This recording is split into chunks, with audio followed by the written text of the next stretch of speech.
ओम शांति। आज हम सुनेंगे मनुष्य के 84 जन्मों की अद्भुत कहानी, या फिर यूं कहें कि भारत के उत्थान और पतन की कहानी।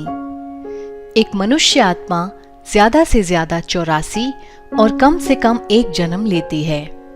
इन 84 जन्मों के चक्र को सीढ़ी के जरिए दर्शाया गया है। सृष्टि का प्रत्येक युग 1250 वर्ष का होता है। सीढ़ी के इस चित्र में सबसे पहला है सतयुग। तो चलिए आपको इस स्वर्ण युग की सैर कराते हैं।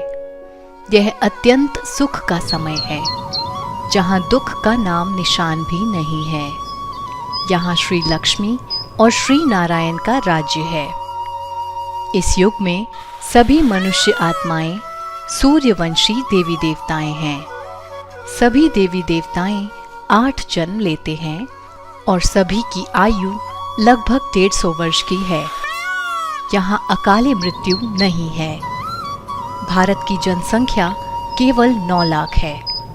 यहाँ देवताओं के गुण कुछ इस प्रकार हैं: सर्वगुण संपन्न, 16 कला संपूर्ण, संपूर्ण निर्विकारी, मर्यादा पुरुषोत्तम, अहिंसा परमो धर्म। प्रकृति भी संपूर्ण सतो प्रधान है। चारों ओर अपना सौंदर्य बिखेरे है। यह वही दुनिया है जिसके लिए लोग आज भी गाते हैं, एक ऐसा जहां हम बनाएं जहां पहला हो हर वो नजारा। यहाँ इक्विनॉक्स है, अर्थात दिन और रात बराबर के हैं। युग आगे बढ़ रहा है और जनसंख्या वृद्धि को पा रही है। युग के 1250 वर्ष अब पूरे हो चुके हैं और यहीं से सृष्टि का दूसरा युग शुरू होता है। इसे त्रेता युग कहते हैं। सतयुग के अंत और त्रेता युग के आरंभ में जनसंख्या बढ़कर 2 करोड़ हो गई है। इसमें श्री सीता और श्री राम का राज्य है। सभी देवी देवताएं यहाँ 14 कला संपूर्ण हैं। इन्हें चंद्रवंशी कहते हैं। यहाँ कुल 12 जन्म होते हैं। सभी की आयु लगभग 125 वर्ष की है। प्रकृति भी संपूर्ण सुखदायी है। समय बीत रहा है और त्रेता के अंत तक आ पहुंचा है। आबादी बढ़कर 33 करोड़ हो गई है, जिसके लिए ही हमारे धर्मशास्त्रों में 33 करोड़ देवी देवताओं का गायन है। सतयुग और त्रेता को मिलाकर ही भारत को स्वर्ग कहा जाता है, जिसे बैकुंठ, जन्नत, बहिश्त, हेवन, पैराडाइस, जेनेसिस आदि नामों से भी जाना जाता है। इसी समय में भारत को सोने की चिड़िया भी कहा जाता था। जैसे जैसे समय बीतता जाता है, आत्माओं में शक्ति कम होने लगती है, जिससे आत्माओं में गिरावट आने लगती है।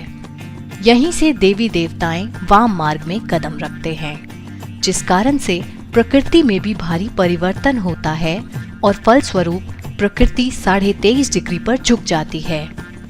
भारी टेक्टोनिक एक्टिविटीज के कारण वह स्वर्गिक दुनिया धरती के अंदर चली जाती है। इसी समय के लिए कहा जाता है कि सोने की द्वारका समुद्र में समा गई, और यही कारण है कि आज भी उस पुरानी सभ्यता के अवशेष जब तब मिलते रहते हैं। और यहीं से शुरुआत होती है द्वापर युग की।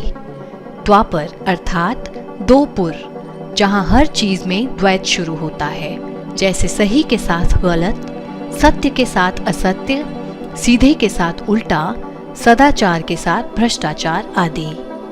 आत्माएं अपनी वास्तविक पहचान भूल जाने के कारण अपने परम पिता को याद करने लगती हैं, और यहीं से यज्ञ, तप, भक्ति आदि की भी शुरुआत होती है। वही देवी देवता जो पूज्य थे, वो द्वापर युग में आकर पुजारी बनते हैं।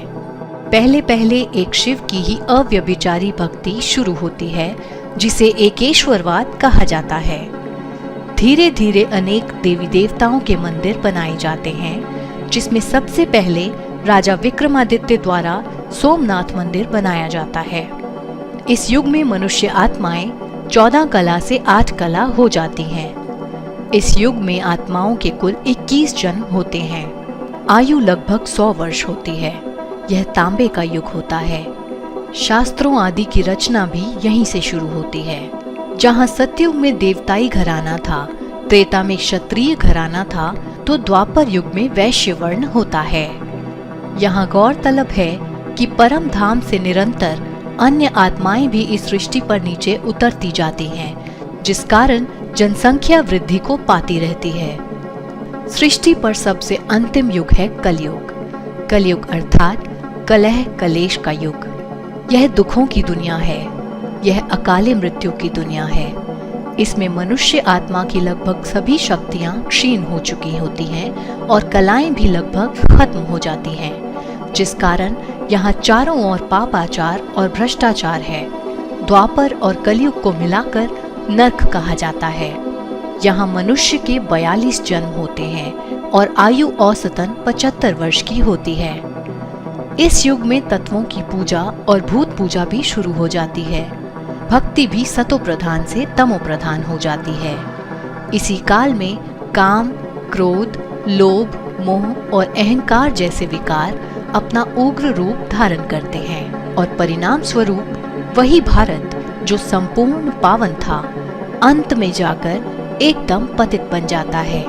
अति दुख मिलने के कारण और धर्म की अति ग्लानि होने पर सर्वात्माएं अपने परम पिता परमात्मा का आह्वान करने लगती हैं दुखों से छूटने के लिए।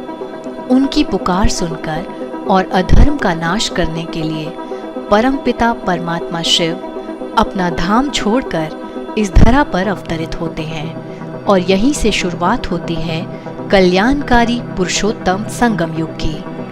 संगम युग ही आने वाली सतयुगी सृष्टि का आधार है। इसी युग में परम पिता शिव परमात्मा मनुष्य आत्माओं को ज्ञान और सहज राजयोग की शिक्षा देकर नर को श्री नारायण एवं नारी को श्री लक्ष्मी बनाते हैं और फिर से उसी सतयुगी सृष्टि की रचना करते हैं। इसके साथ ही प्रकृति का महापरिवर्तन शुरू होता है, जिसके बारे में शास्त्रों में कहा गया है कि भगवान शिव जब तीसरा नेत्र खोलते हैं तो विनाश होता है। वह नेत्र है ज्ञान का। जहां एक और भारत में ग्रह युद्ध शुरू होते हैं तो दूसरी ओर विश्व भर में एटॉमिक वॉर शुरू होती है। इधर तीसरी तरफ प्रकृति के पांचों तत्व भी अपना तांडव दिखाने लगते हैं। इसी समय सर्व मनुष्य आत्माओं के रहे हुए पाप कर्मों का फल भी उन्हें मिलता है, अर्थात सजाओं के द्वारा सबके कार्मिक अकाउंट्स भी सेटल होते हैं। इसके पश्चात सर्व आत्माएं शिव बाबा के साथ अपने घर परम धाम की ओर वापस जाती हैं। इस अंतिम विदाई के दृश्य को ही शास्त्रों में शिव की बारात के रूप में दर्शाया गया है। सिर्फ कुछ ही आत्माएं इस सृष्टि पर शेष रहती हैं, जो आने वाली मनुष्य सृष्टि का सृजन करती हैं। इस महाभारी विनाश के समय को ही शास्त्रों में महाभारत का नाम दिया गया है, जिसमें एक और अक्षौहिणी सेना तो दूसरी ओर 5 पांडव दिखाते हैं, जिनके साथ स्वयं भगवान थे। तो 5 पांडव अर्थात मुट्ठी भर लोग जो विनाश के समय शिव बाबा के साथ प्रीत बुद्धि होते हैं, तो दूसरी ओर अक्षौहिणी सेना अर्थात पतित और विकारी दुनिया के मनुष्य। इसलिए कहते भी हैं विनाश काले प्रीत बुद्धि विजयंती और विनाश काले विपरीत बुद्धि विनश्यंती। इसीलिए महाभारत में पांडवों की विजय दिखाते हैं, जिसके पश्चात उन्हें स्वर्ग का राज्य मिलता है। स्वर्ग अर्थात वही सुंदर सतयुगी सृष्टि जिसका वर्णन हमने वीडियो के शुरुआती हिस्से में किया है। तो यह थी भारत के उत्थान और पतन की कहानी। तो यदि आप भी जाना चाहते हैं उसी सतयुगी दुनिया में, तो यही समय है राजयोगी बनने का। शिव बाबा बाहें पसारे आपका इंतजार कर रहा है। यदि आप राजयोग कोर्स की पिछली वीडियोस नहीं देख पाए हैं, तो डिस्क्रिप्शन बॉक्स में उनका लिंक आपको मिल जाएगा। और अब यह एक मूवी भी जरूर देखें। ओम शांति।